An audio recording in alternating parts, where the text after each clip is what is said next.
Hello दोस्तों, चलिए फिर मैं आज आपके लिए एक नई कहानी लेकर आई हूँ। कनक आज सुबह से ही बहुत उदास और परेशान थी। माँ के बार बार पूछने पर भी उसने कुछ नहीं बताया। वो अपने कमरे में सुबह से ही घुसी हुई थी। आज उसने अपना फ़ोन भी बहुत ज़्यादा इस्तेमाल नहीं किया था। दोपहर का समय था। घर में लंच की तैयारी चल ही रही थी। सुशीला खाना टेबल पर लगा ही रही थी कि उसके घर की डोर बेल बजती है।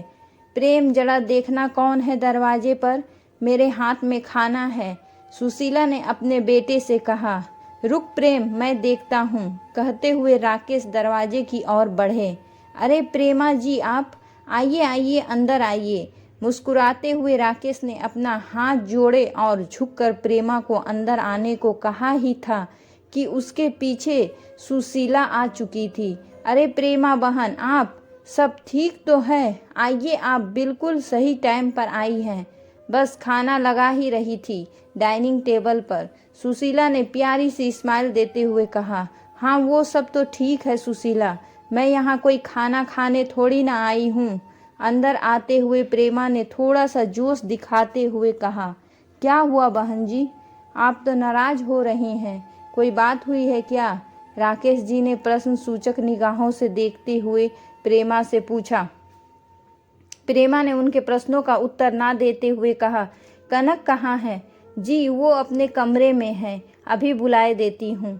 पर क्या उसने कुछ किया है? सुशीला ने फिर से वही प्रश्न किया। कनक का जिक्र चल ही रहा था, तब तक वो भी अपने कमरे से निकलकर बाहर डाइनिंग हॉल में आ जाती है। नमस्ते आंटी जी, कनक ने अपने सर पर चुन्नी करते हुए प्रेमा को विश किया। नमस्ते। तो ठीक है कनक, पर ये बताओ, तुम कल से सूरज से बात क्यों नहीं कर रही हो और अपना फ़ोन क्यों बंद करके बैठी हो? प्रेमा ने कड़क कर तेवर में कहा। अब घर के सारे सदस्य सहित प्रेमा भी कनक को ही देख रहे थे।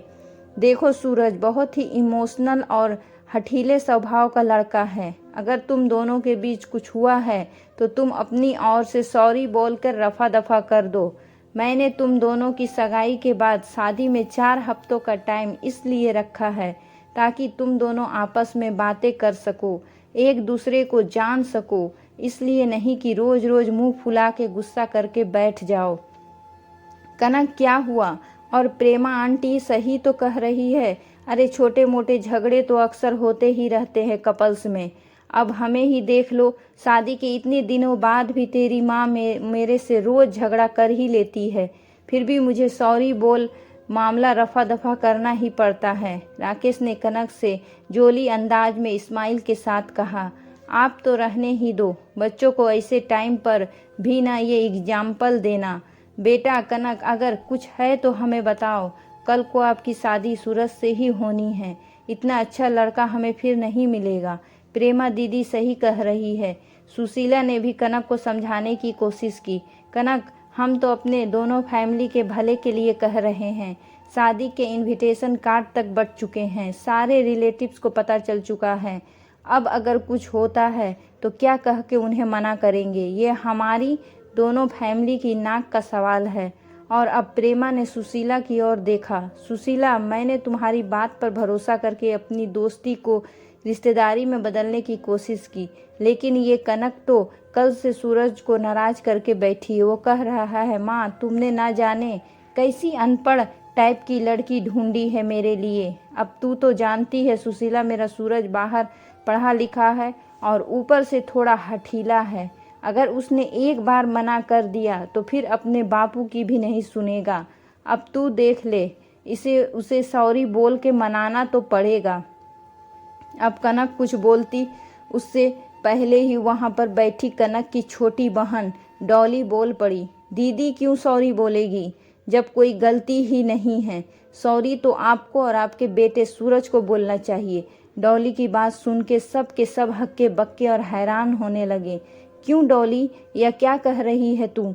हाँ, मैं सही कह रही हूँ। कल रात को सूरज जी वीडियो कॉल कर दीदी को सारे कपड़े उतारने और उनकी न्यूड फोटो देने की डिमांड कर रहे थे, और जब दी ने ये सब करने से मना कर दिया तो अनपढ़ गंवार का ठप्पा लगा के मुंह फुला लिया। यही पढ़ाई किया है क्या उन्होंने बाहर जाकर?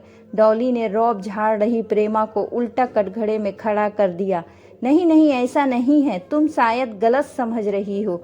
वो क्या है कि सूरज जरा मॉडर्न टाइप का लड़का है तो बोल दिया होगा, इनसे कौन सी बड़ी बात है। और वैसे भी आजकल तो ये सब नॉर्मल हो गया है। सोशल मीडिया के ज़माने में प्रेमा ने झूठ मूठ की सफाई देकर अपने बच्चे को बचाने की कोशिश की। अभी तक शांत और माँ के गले लग गई थी। आप सही कह रही थी प्रेमा जी कि ये हमारे दोनों परिवार के लिए इज्जत और नाक का सवाल है।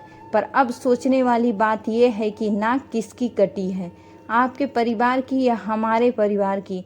अगर आपको किसी भले घर की लड़की के न्यूड फोटो मांगना आधुनिकता और नॉर्मल लगता है तो ये काम आपको मुबारक हो। ये सब हमसे तो ना हो पाएगा। राकेश जी ने अपने दोनों हाथों से अपने आंसू साफ किए और फिर प्रेमा के आगे हाथ जोड़ लिए। प्रेमा, तू सब कुछ जानकर भी अनजान बनते हुए मेरी बेटी से सॉरी बोलने के लिए यहाँ तक चली आई। पर कोई बात नहीं, मैं तेरे घर पर तेरे बेटे की इस हरकत पर यह भी कहने नहीं आऊँगी कि तेरा बेटा मेरी बेटी के आगे सॉरी बोले, क्योंकि इतनी संकीर्ण सोच रखने वाले इंसान को मैं अब दोबारा देखना भी पसंद नहीं करूँगी। अब तुम जा सकती हो। प्रेमा अब कुछ बोलने लायक ही नहीं रही थी।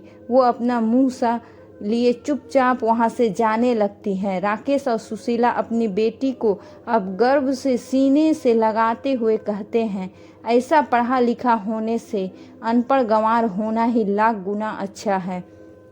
दोस्तों, अगर यह कहानी आप लोगों को पसंद आई तो प्लीज़ मेरे चैनल को सब्सक्राइब कर दीजिएगा और लाइक का बटन भी ज़रूर दबा दीजिएगा। धन्यवाद।